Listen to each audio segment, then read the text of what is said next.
Hi everybody. So today's art project is all about rocks. So in your story today, we'll find out what God asked the children of Israel to do with some rocks to help them remember what he had done for them. So today we're going to take some rocks and use them to help us remember what God has done for us. So you need some rocks. So if you could find some rocks big enough to write on or paint on. And you're going to need some paint or some markers. Sharpies work really well, or you can use both. So all you do is you decide what things you want to remember that God has done for you. And the longer you live, the more you're going to find out that God has done for you. So if you want to go to your family members and ask them, what has God done for you? And give them some time to think about it. And they can tell you something that they remember that was especially important to them that God had done for them. And then you can make a rock about it. And then you can do one for you too. So here is one of my rocks. And it may be hard to see there, but that says Chumley on it. And it's got the year 1974. And I don't know if you can see that. That's a dog's face there. So Chumley was my dog. He was my puppy that I wanted really, really, really bad in 1974 when I was in third grade. I'm just very grateful to God for making that dog and letting me be the one to get Chumley and have him be my dog. And he was wonderful. So anyway, I was thanking God for Chumley. Another one, this has the year 1999 on it. And this rock is about when my family moved from Texas to Arizona. And we were able to see God working in a lot of ways in that move.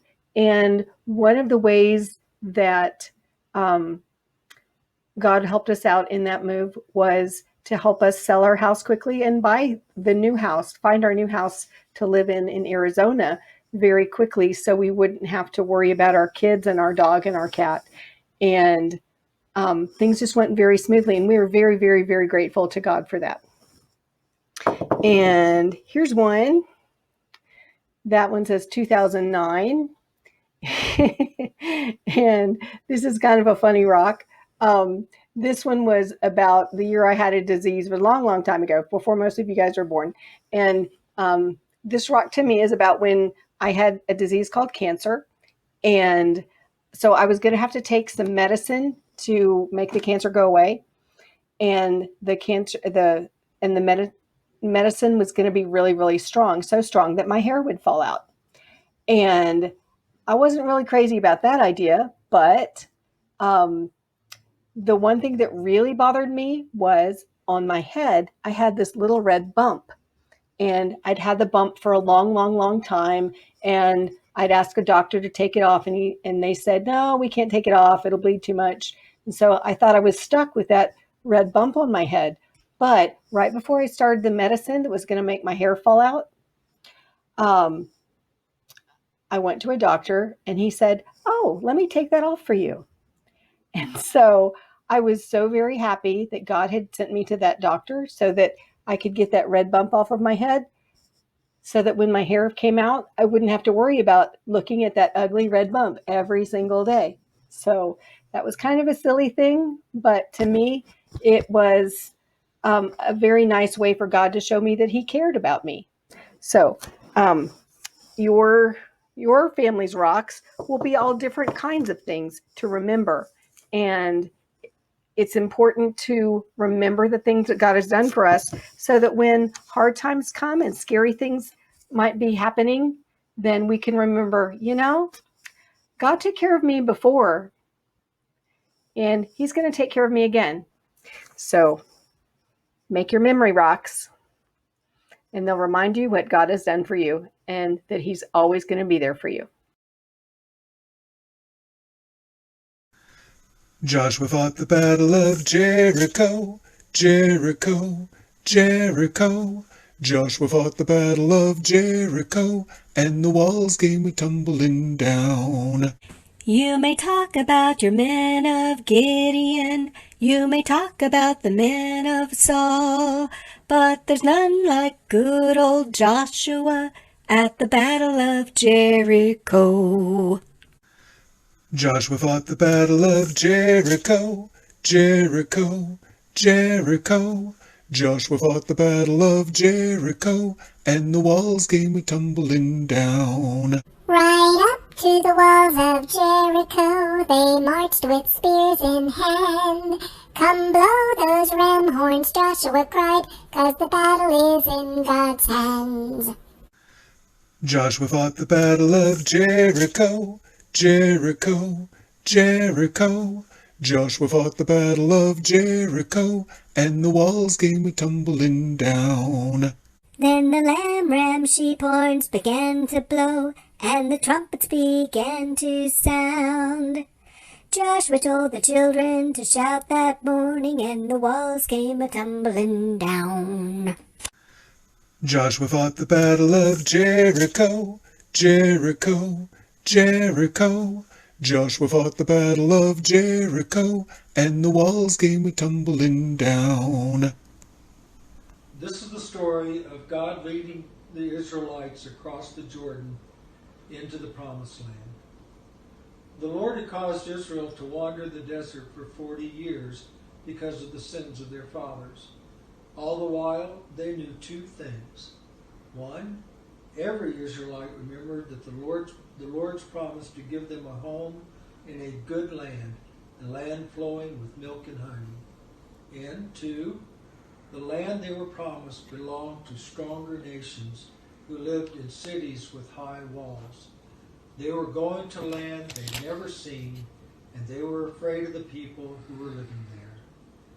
Can you think of a time when you were fearful or anxious about something in the future? Maybe you've had to go to a new school, leaving your friends behind and not knowing where your classroom would be. Most of us have been a little afraid of going to the dentist or the doctor. Will she give me a shot? Will the dentist have to fill a cavity? The Israelites might have been even more anxious than you.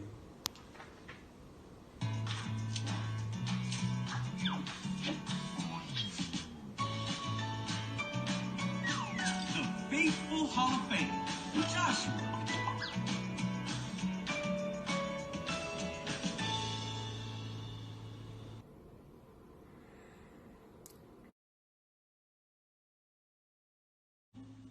This is Joshua.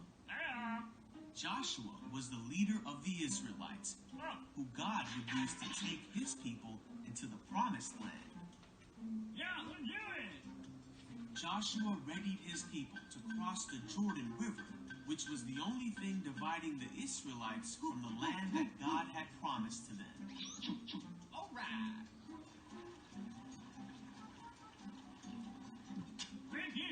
Okay. They camped beside the river for 3 days, waiting, just as the Lord had commanded them. At this time of year, the Jordan River was flooded and flowing with so much water that it was impossible to cross on foot.